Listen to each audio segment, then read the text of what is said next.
And we are rolling. Alright, shalom. Shalom. First and foremost, we give all praises and glory to Yahweh, Bahashim, Yahushai, Bahashim, Kakodash.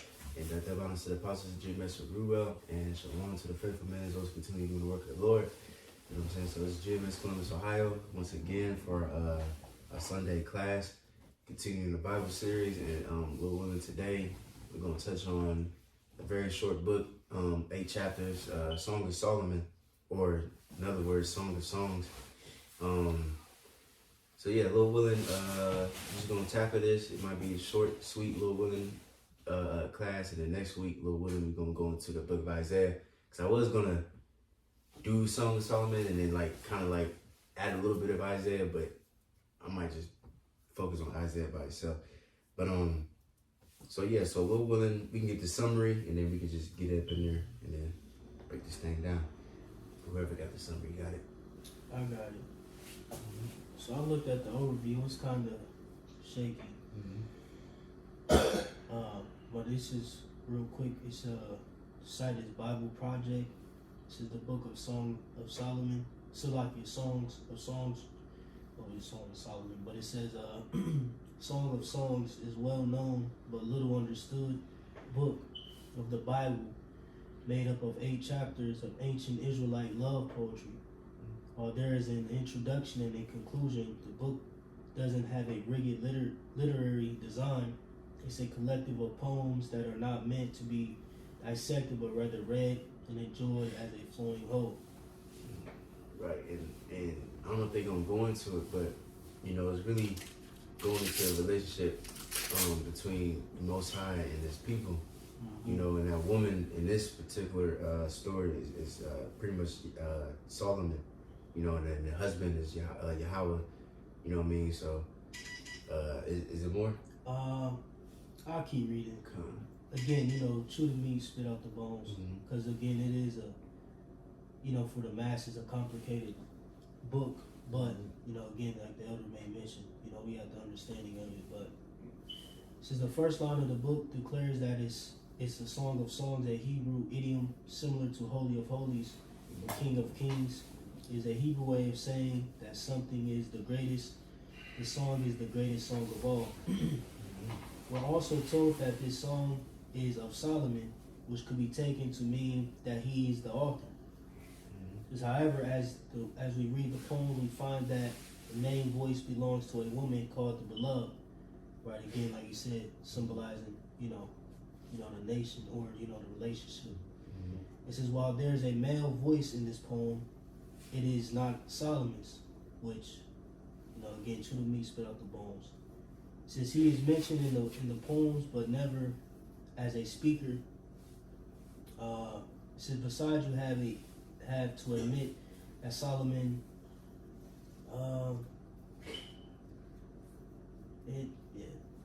that's pretty much. Okay. Alright, so. I mean, I can read the Google too, but I'll read the Google for you. Just, you know. Again, like I said, chew the meat, spit out the bones. It says the Song of Solomon in the book is a poetic, lyrical book celebrating the purity and beauty of romantic love and sexual intimacy within a marriage. Attributed to King Solomon, it portrays a dialogue between a Shulamite woman and her beloved, emphasizing commitment and mutual admiration, often interpreted as an allegory for the Most High's love for His people. Perfect, because we're gonna get a few precepts, you know, proving, you know, the father, you know, or Yahweh, you know, he's the husband, you know what I'm saying, and Israel's the wife, you know what I'm saying. What you got? Okay, bullet point 1, it says, the book highlights the beauty of a marital oneness, portraying love as a powerful and sacred gift. Structure, it is a collection of love poems and songs, not a traditional narrative, often featuring dialogue between the two lovers. Imagery, the text uses rich, nature-based metaphors, gardens, vineyards, spices to describe the beauty of the beloved and the intensity of desire. Interpretation, this is literal, a celebration of romantic love between a husband and wife. The relationship between the Most High and Israel, where it says under allegorical. Allegorical, the relationship between Hamashiach in the church. It says key themes. It says exclusivity of love. My beloved is mine, and I am his. Power of love described as strong as death. I believe in chapters 8, verses 6 says commitment, emphasizing courtship, longing, and bond of marriage. Come That's it. That's it. All right, come on. All right. So now, can we get Isaiah 45 and 5? You know what I'm saying? And was that Jeremiah, the classic? Israel is a delicate woman, and whatever else Jake can think of just proving that, or what was another one? Yeah, just whatever Jake can think of, proving that Israel is the woman, or how was the husband, Jake is the wife. You know what I'm saying? So on and so forth. But we can get to Isaiah a little later. It's Isaiah chapter 45, verse 5. It says, I am the Lord Yahweh, and there is none else. There is no power beside me. I girded thee, though thou hast not known me, that they may know from the rising of the sun and from the west. Oh, my fault. Slag, it's Isaiah 54 and 5. My fault.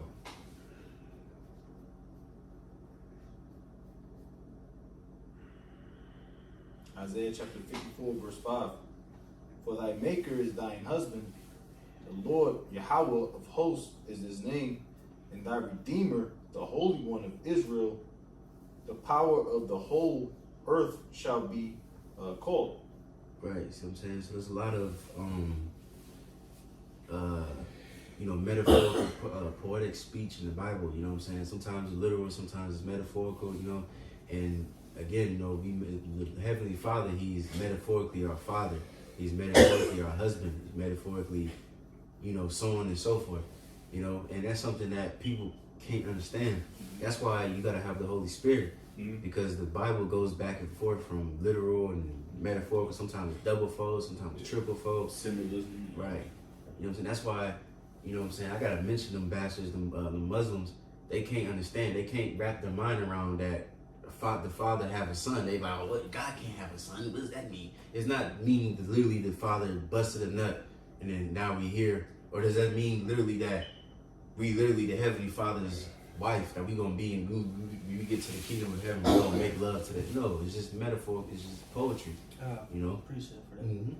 So Isaiah 62:5 in the NLT says, your children will commit themselves to you, O Jerusalem, just as a young man commits himself to his bride.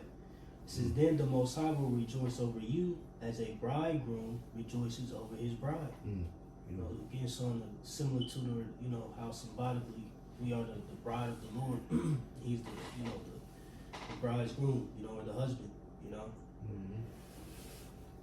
that's it. Come. And then, somebody got that Jeremiah 6 and 2. Come. This Jeremiah 6, verses 2. It says, I have likened the daughter of Zion to a comely and delicate woman. Right, that was it. Can you read that again?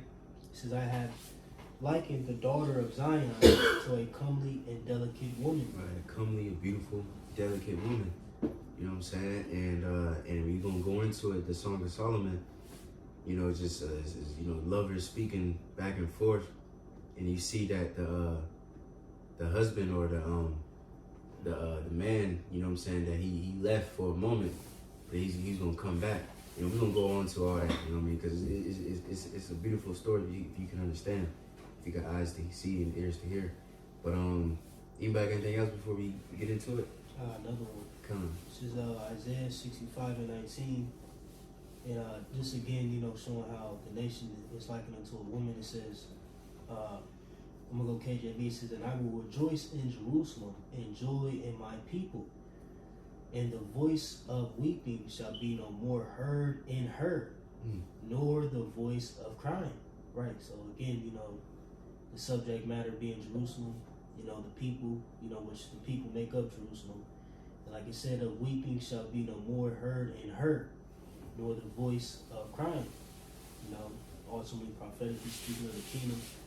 I'm saying the Lord, turns back our captivity, and we won't weep or cry no more. Like you say, so wipe all tears and sadness, sickness, so on and so forth away from us, man.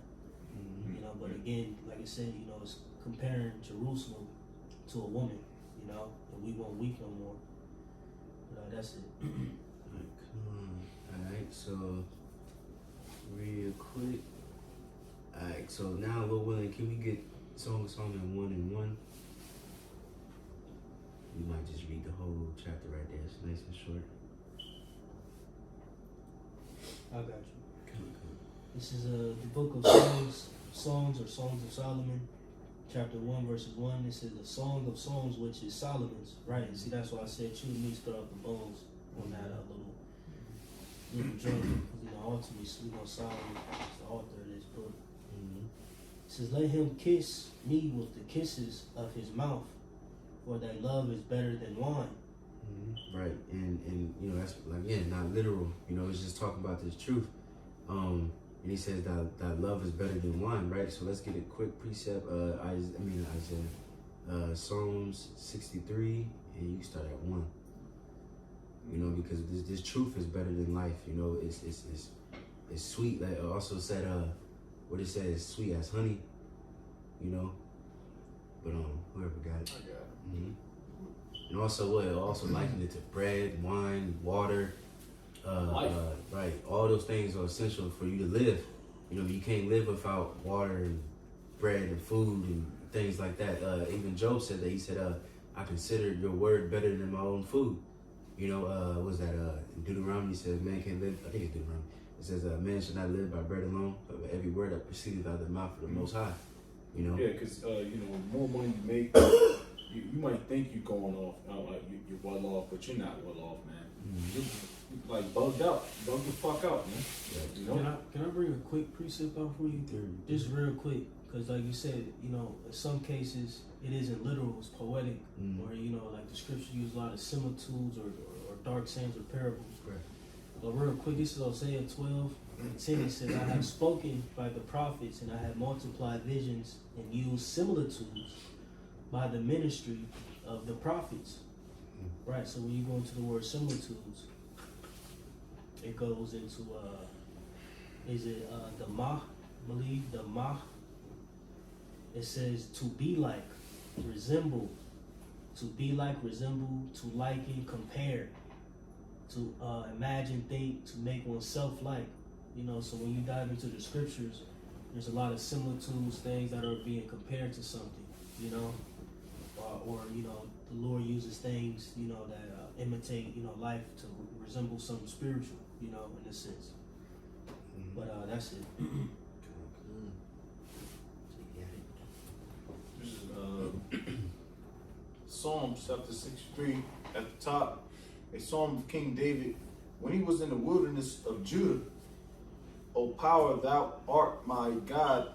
Early will I seek thee. My soul thirsteth for thee. Right. You said, "Thou art my God." Going back to the Song of Solomon, a husband and wife, that's personal. You know what I'm saying? That's intimate. That's, you becoming one. That's why we husband and wife. Because, matter of fact, can somebody find that one? It's in John 17, I think. When Yahushua said, let them be as one, as like we are one, you know what I'm talking about? You see? So it's intimate. That's why I speak to myself first. I think I mentioned that last week. That's why I learned about the book of Psalms, or the week before that.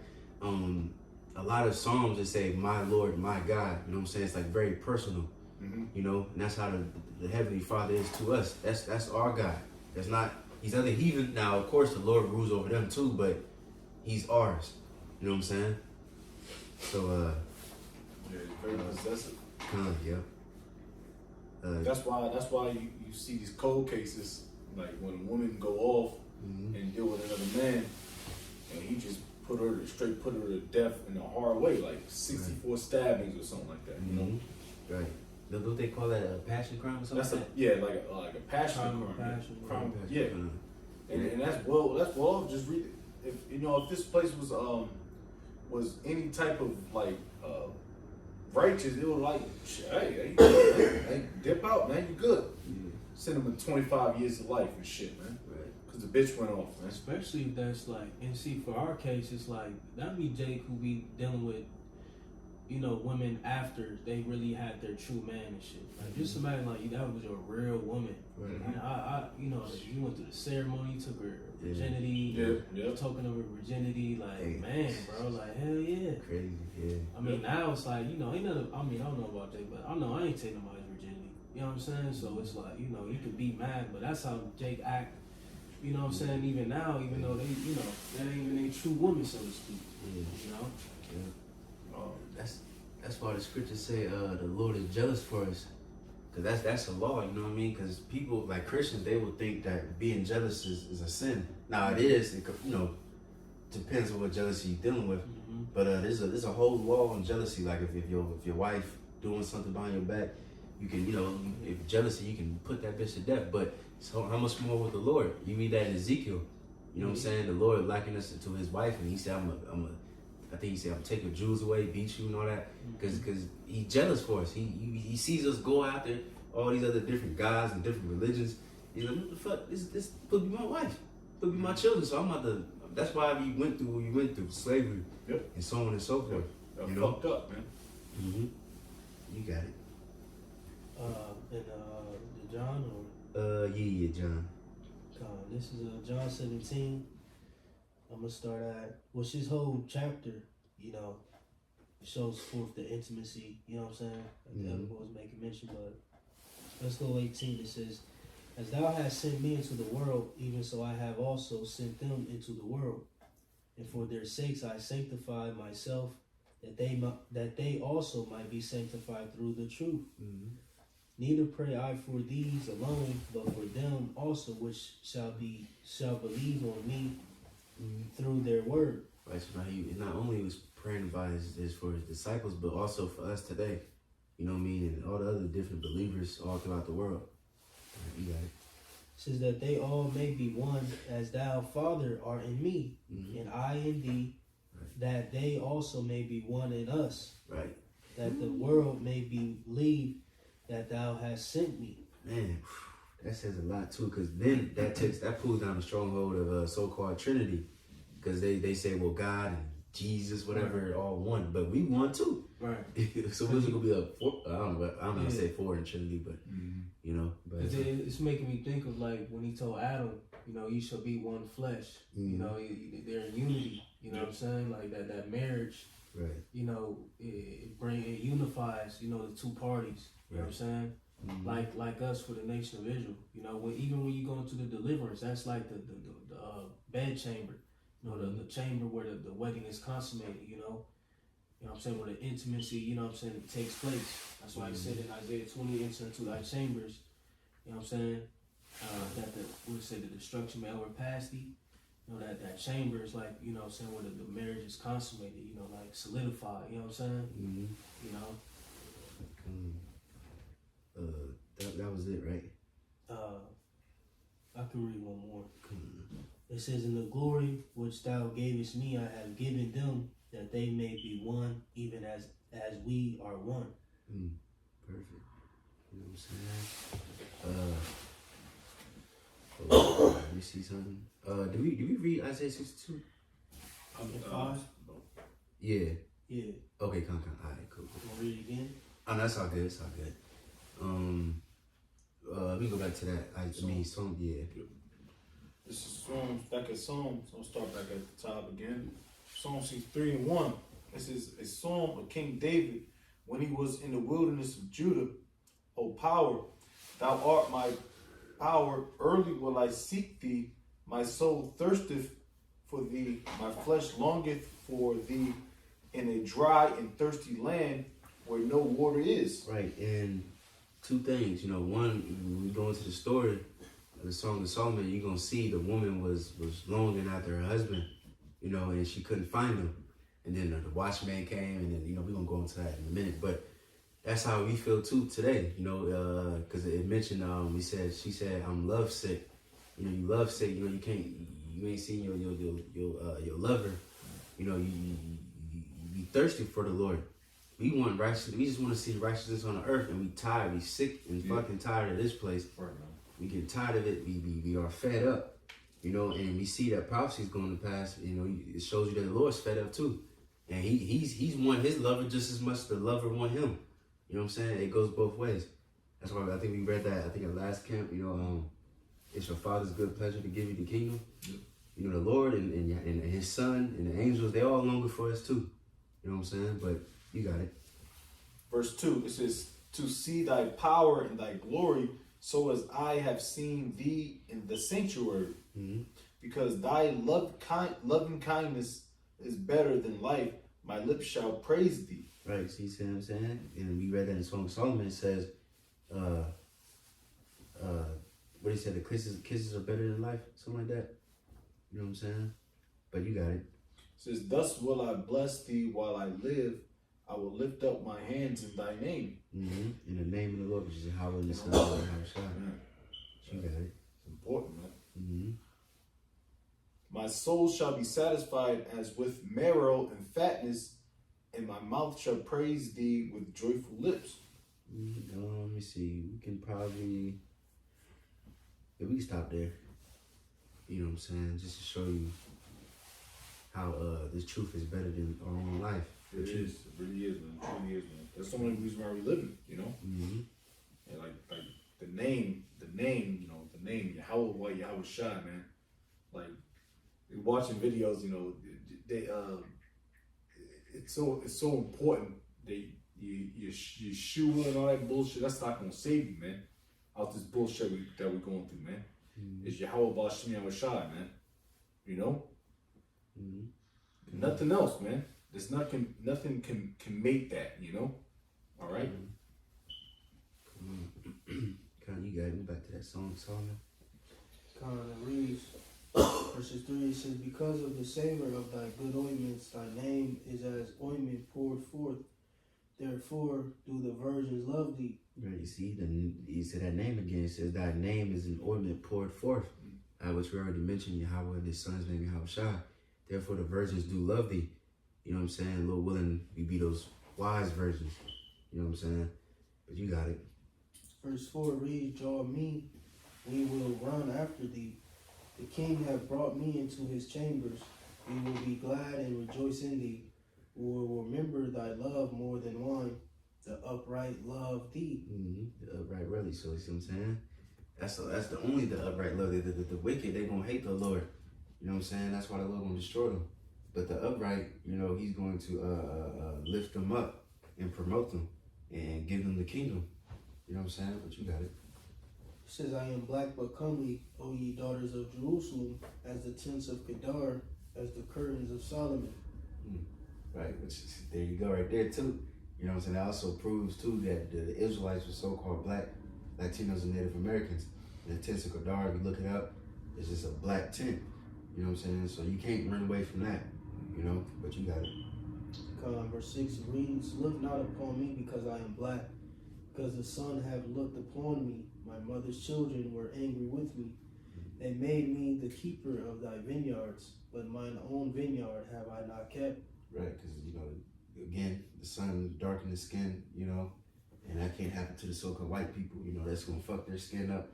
But it says, my mother's children was angry with me. They made me the keeper of the vineyards, but my own vineyard have I not kept.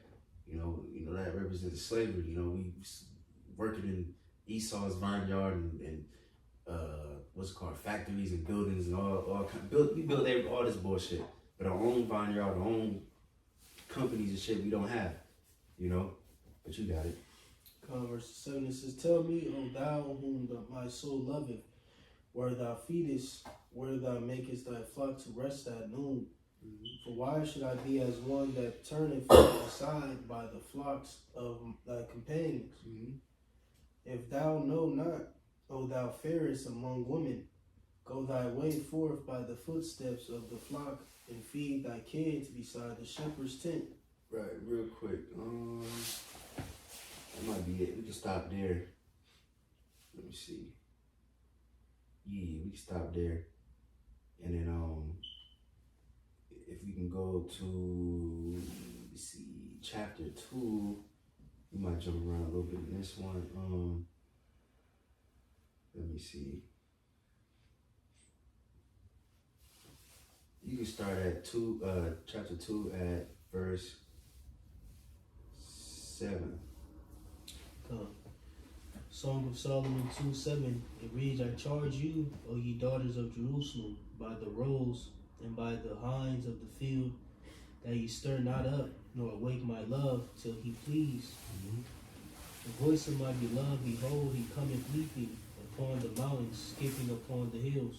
Right, and I remember seeing, I want to say Elder Apostle Ramlad Salaki from Rome, but I remember seeing he broke that part down. I tried to find the video, but I couldn't find it.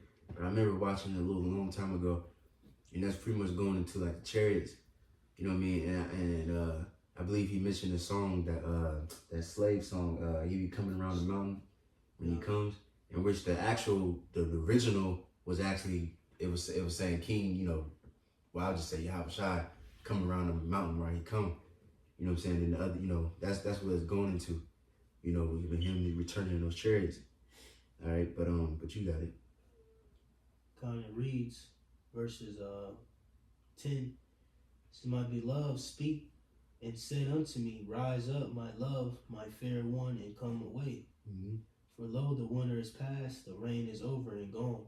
The flowers appear on the earth, the time of the singing of birds is come, and the voice of the turtle is heard in our land. Right. Can we get that in Apocrypha where it says, how's it go? The root of wickedness is taken out, and then righteousness is bud forth. You know what I'm talking about? 707. I think so. Yeah. That's what it reminds me of. You know what I'm saying? This wicked world is going to pass away, and in the kingdom, you know, everything is going to prosper and grow and multiply. You know. But you got it. Let me see. I can get the second at 6 too, honestly.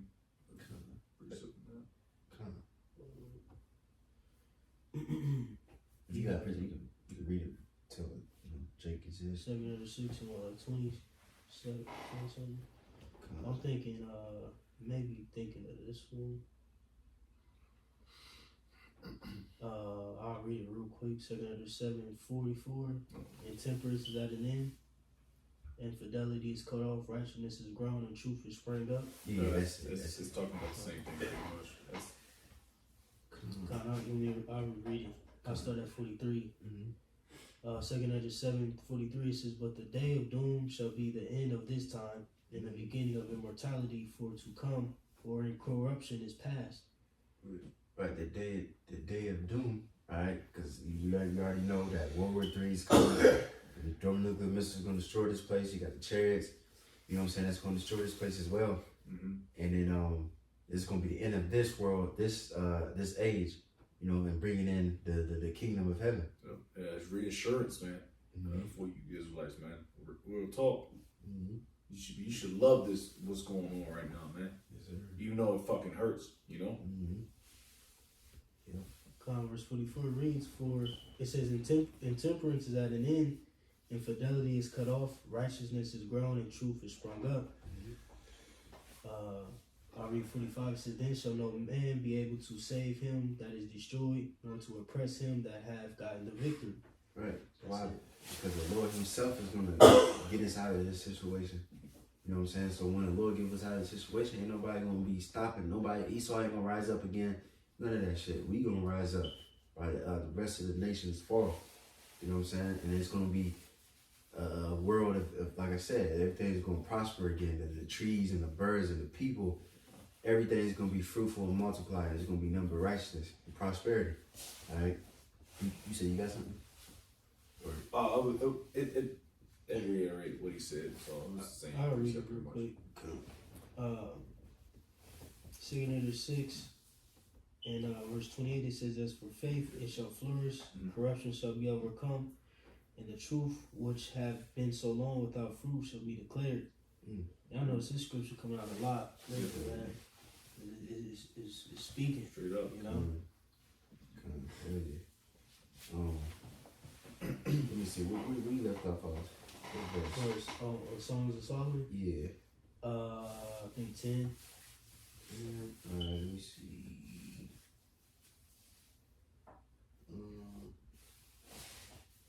Or maybe 11, I think. Cool. No, I stopped at 12, so like it. All right, we can stop there. Now we can go to chapter. Let me see. Chapter hold on. Cause a lot of this, like chapter 3, chapter 4, it's just a lot of poetry. So now I'm gonna skip to chapter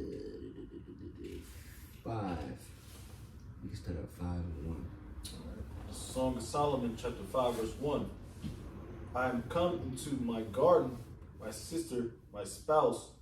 I have gathered my myrrh with my spice. I have eaten my honeycomb with my honey. I have drunk my wine with my milk. Eat, O friends, drink abundantly, O beloved. Mm-hmm. I sleep, but my heart waketh. It is the voice of my beloved, and that knocketh, saying, open to me, my sister, my love, my dove, my undefiled.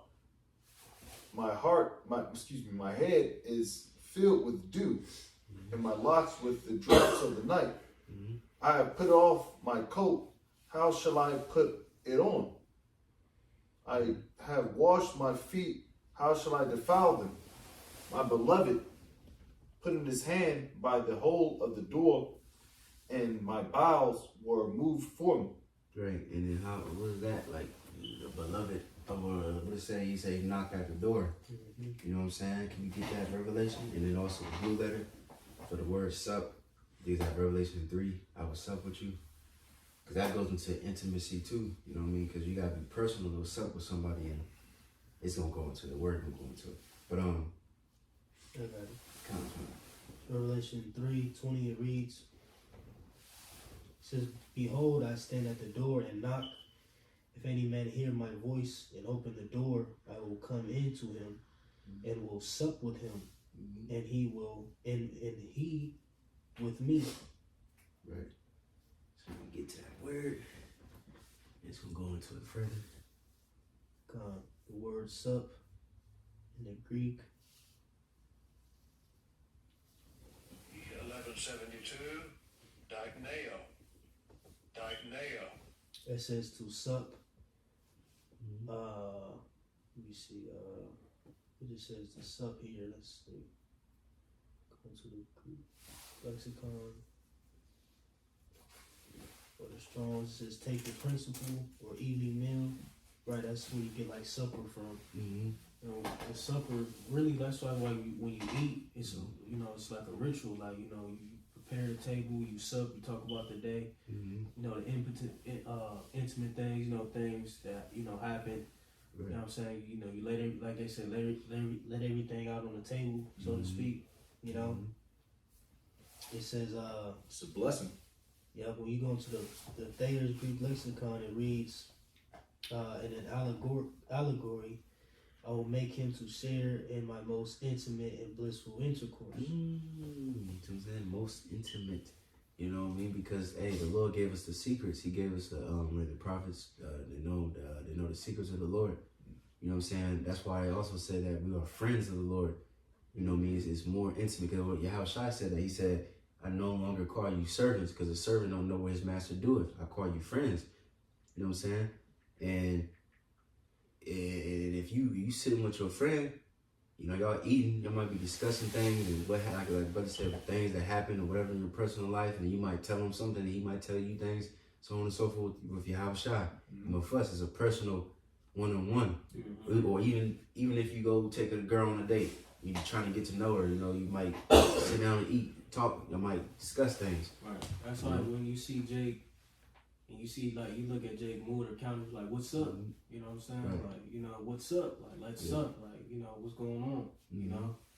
Let's get intimate, in the sense of, what's going on in your mind, But I got that word intimate in the blue letter, or not the blue letter, the etymology. It says intimate, it says closely acquainted, very familiar, and most intrinsic, You said very familiar? Mm-hmm. All right, good. Well, that reminded me of, what's that, John 10, where he says, my sheep hear my voice. Mm-hmm. Because, like, again, the sheep, this is a real thing. If a random ass nigga come and call the sheep, they ain't gonna pay you no mind. But the shepherd, they know his voice. When he gives the command, they all gonna turn and follow the shepherd, which is, Yahweh Shai. Mm-hmm. You got it. It says make known, announce, impress. It says inmost, innermost, deepest. It says figuratively of affections, feelings, and as a noun, close friend. Close friend, yep. Perfect.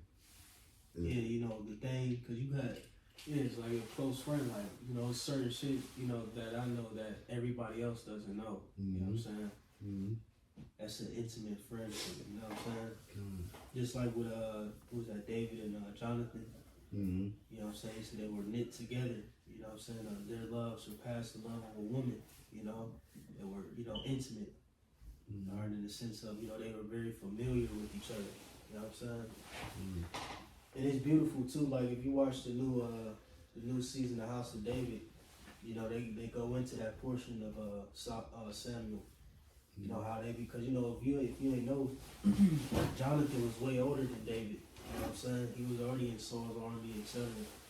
Coming up, but they became companions. You know what I'm saying, through war, etc. And serving in Saul under Saul's kingdom. But they kind of show how they got close to how Jonathan was rooting for David. You know what I'm saying? Like even though Saul, because man, it was beautiful because they showed because inherently, Jonathan would have been the next heir. Right. But he was down for David being the king. Like he was like, nah, it ain't about me. You know what I'm saying? He showed humility. He showed love for his brother. Like he, hate him for the fact that, he couldn't be next in line. After they found out that Samuel anointed him king. Beautiful. That was it. Yeah. All right. We'll go back to that Song of Solomon.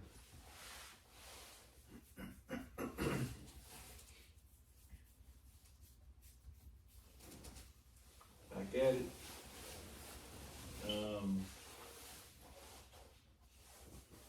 Where I left off.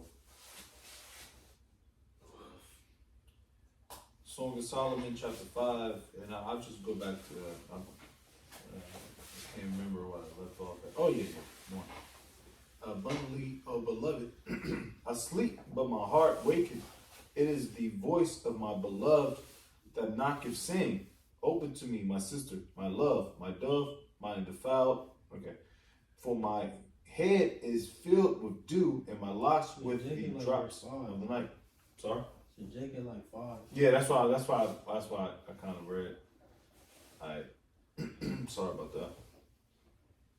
Song of Solomon, chapter 5 and 5.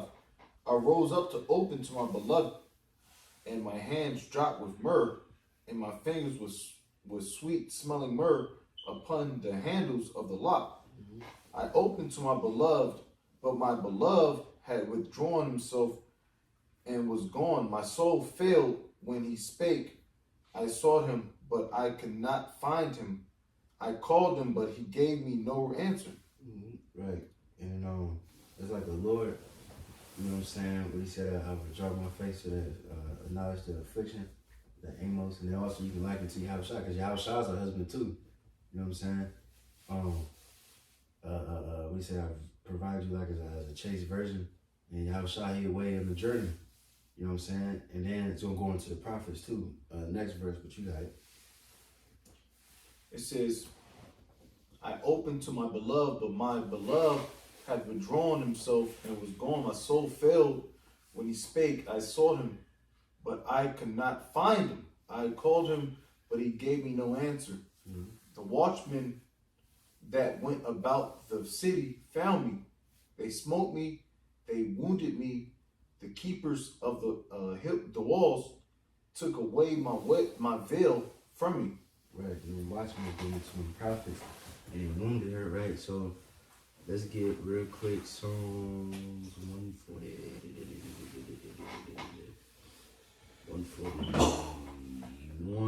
141 and 5.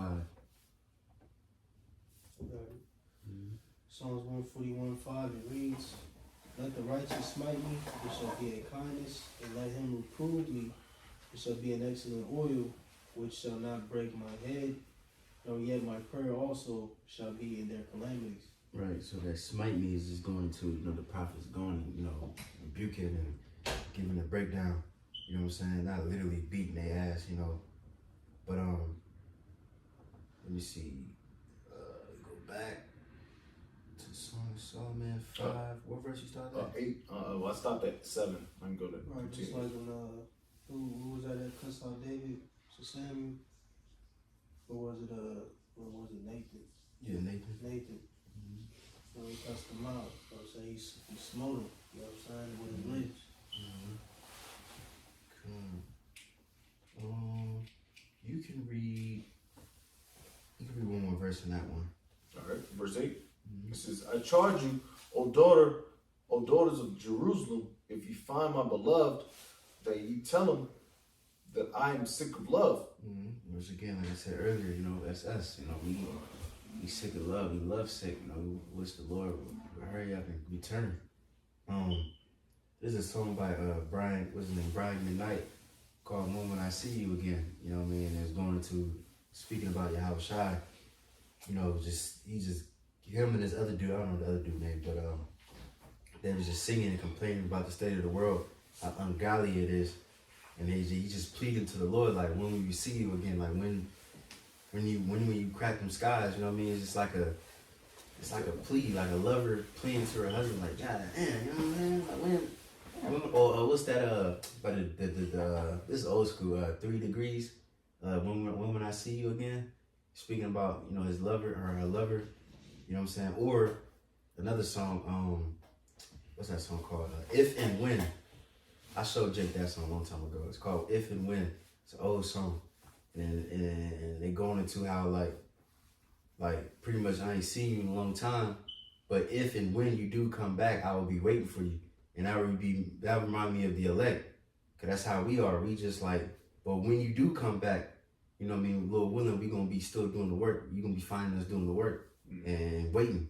Unlike these unfaithful ass 2/3 niggas, they just forgot about the Lord. The Lord taking too long, or whatever excuse that they got, and they just don't even give a fuck.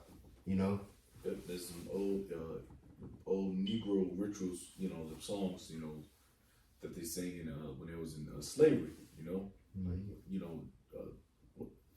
Saints come marching in. That's not. I don't think that's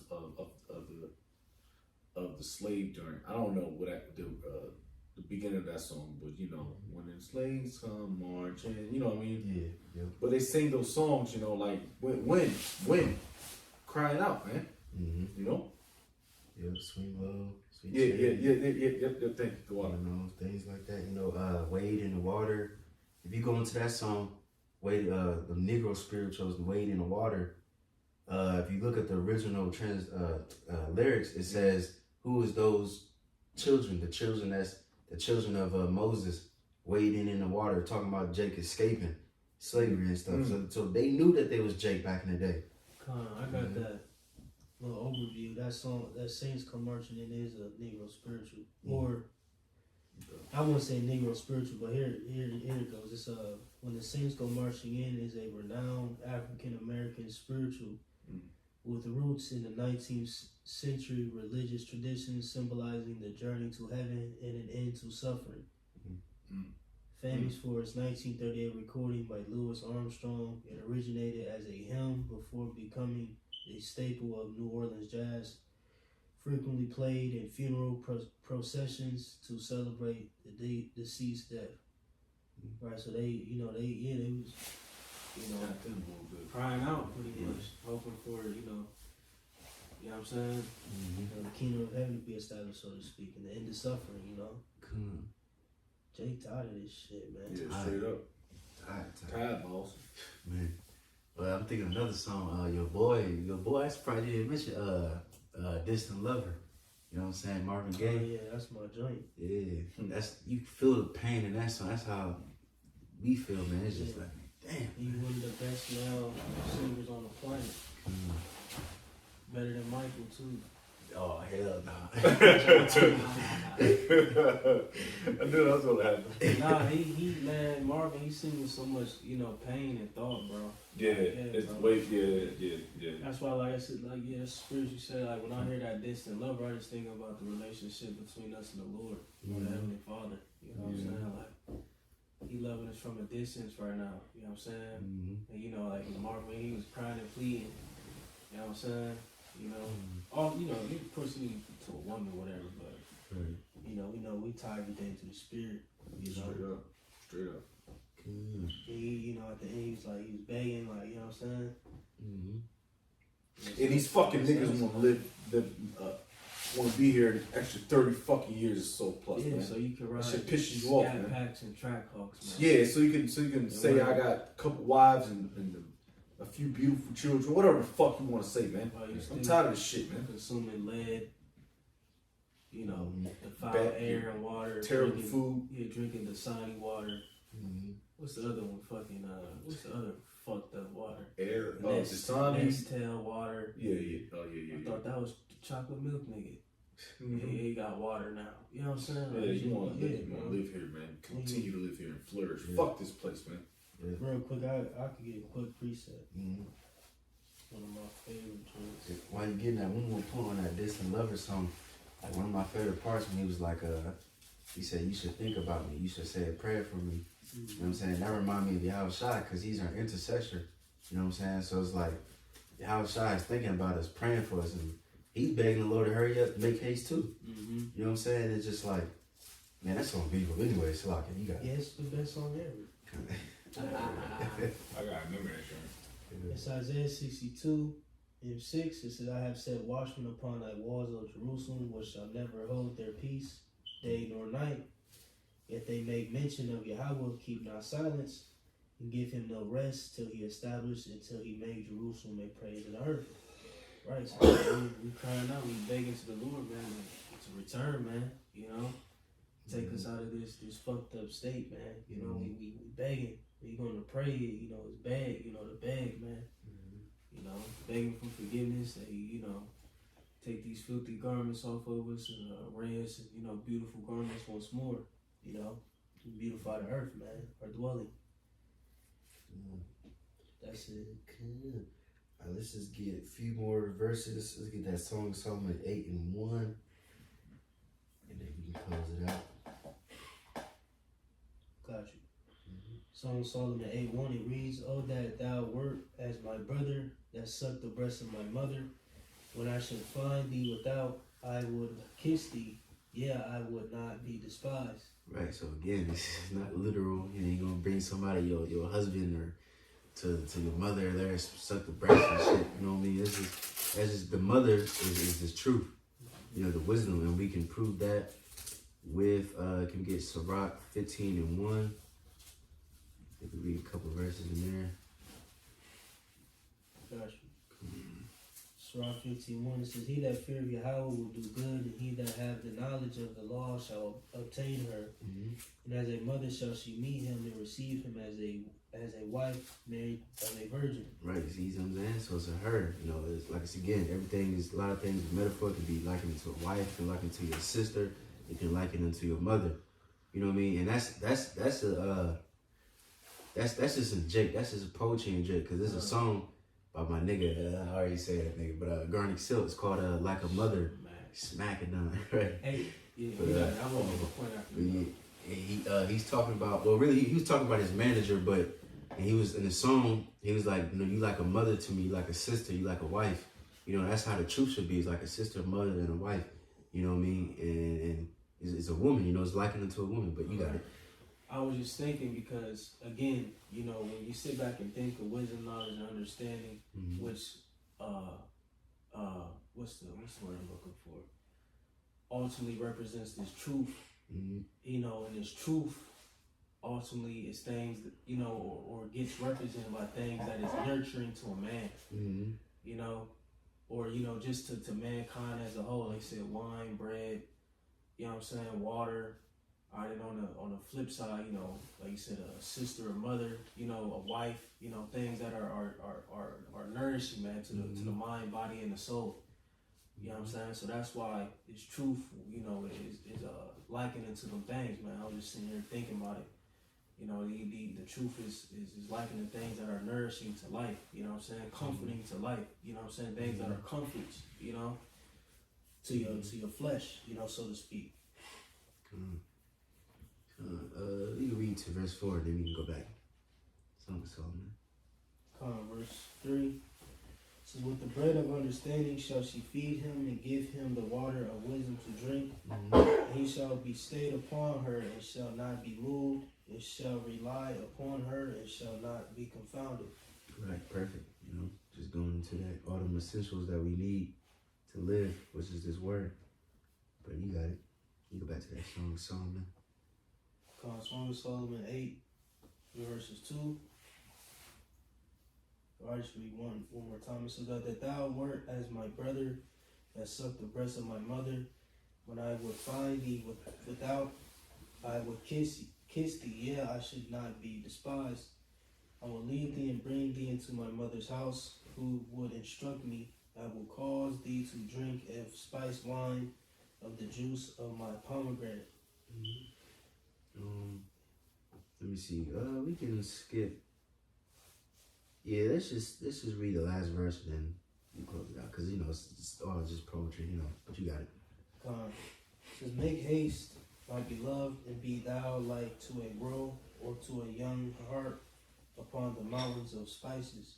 Right. So we just pray the Lord make haste and deliver us soon, and with that Disney, well not Disney, whatever that damn kids show us, a happily ever after.